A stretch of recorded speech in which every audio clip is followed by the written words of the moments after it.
wakora iki mu gihe umuntu wawe akugurisha amafaranga? Ibi nicyo tujya kuganira mu kiganiro, ukaba uri kumwe na Sylvain, ndakwakiriye.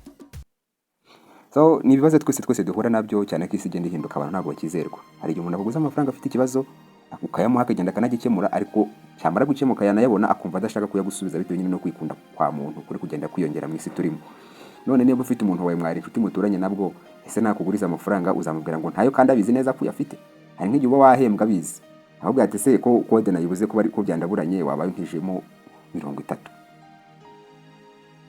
ukareba ukabona bayaguhaye abireba, wenda wanamubwira ati nkerekeza ku muhanda, nanabizi ko nta bibazo byinshi ufite, mukajyana no kuri beka ukayabikuza cyangwa ku yindi konti, akabona ko bayaguhaye, none akubwira ati wabaye untijemo 20. Buriya rero bitewe n'ikibazo afite ushobora kuyamuha cyangwa ntuyamuha, ariko hari ibyo tugiye kukubwira ugomba kwitaho mbere yo kuyamuha.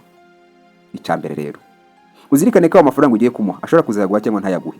Ibyo bigahita bisobanura ko amafaranga ugiye kuguriza umuntu uwo ari we wese ugomba kuyamuha wayakuyeho amaboko utakiyategeyeho. Niba uzi neza ko ari amafaranga uteganya gukoresha vubaho, ntuzigere uyamuha, uzamureke, nashaka kumushwana mushwane. Niba ari kuzi neza ko ari amafaranga nawe utagiye gukoresha vuba, kuko ari igihe ufite amafaranga n'umuntu ugiye kuyashyira kuri konti, ubundi ukavuga uti uyu ni umuntu wanjye, wenda namukenera no mu bindi bintu bitandukanye, ndayamuhaye. Ikindi kandi cya kabiri, no guriza umuntu amafaranga ntuzigere umwishyuza mu maze ngo ya mafaranga naguhaye ibiti, kuko uwo muntu ababyibuka ntago ababiyebewe, ahubwo no mwishyuza rimwe kabiri uzatuma kuboroka kuri telefone, nimurajya mujya no guhura ajya gukweba. No guriza umuntu amafaranga ntukajye umwishyuza, ujye umuhamagara unanamubaza amakuru mu biganiro bisanzwe, mukomeze story z'ubuzima, ahasigaye nawe utegereze icyo azakora. Bigasobanura iki rero? Niba umuntu akugurije amafaranga wumva utaheba menshi, wumva utaheba ngo wayamurekera, aya mafaranga ntuzayamuhe. Tuvuga urugero, umuntu ashobora kuza akakubwira ati hari ahantu uri gushaka kugura inzu, ko unzi ko ufite amafaranga wenda miliyoni 50 kuri banki, ko wari wabimbwiye ejo bundi turi mu kabari, wakuyemo miliyoni 20 ukabuzimpaye. Ayo mafaranga kuyatanga aba ari imibare ya Rwanda, kuko amafaranga nubwo yaba miliyoni 1 biragoye kuyiheba. Ariko nk'ubu ngubu bitewe n'amafaranga ufite, hari amafaranga uba wumva yahombye nta kibazo. Nk'ubu ngubu umuntu abashobora kuza, wenda niba ufite umushahara w'akazi ugenda 300, akakubwira ati wabaye untije 10, nta nibibazo bidasanzwe ugiye kuyakoresha.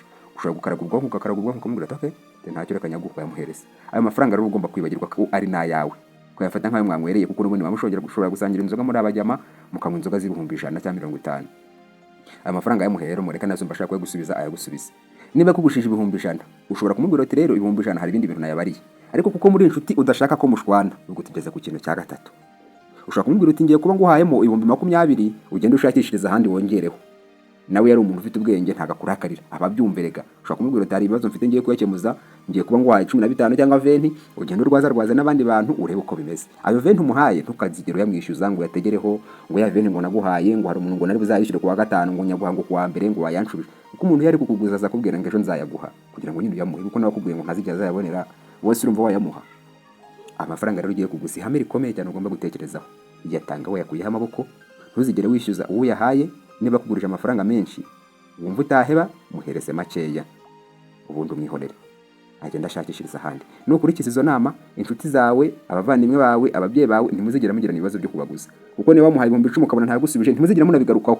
Ariko kandi kiba gihari cyiza cyane cy'ibyo ngibyo, iyo yongeye kukuguriza amafaranga ahubwo akubwira ati wampaye 10, nubwo wamara hugenje hashize umwaka, uhita umugarurira bya bintu akabwira ati kandi ufite 20 utarampa. Nawe rero ahita kwa apowa, ntabwo yongera kukuguza ndi. Ubu ngubu hari umuntu ntavuze nagurije ibihumbi 20, urumva na amafaranga y'u Rwanda ntabwo ari menshi, amaze amezi 4, ntabwo nanjye nigeze nyamwishyuza, naramwihoreye. Ariko yakundaga kunguza amafaranga buri gitondo, wabaye untije 5, ejo wabaye untije 10, nkayamwima.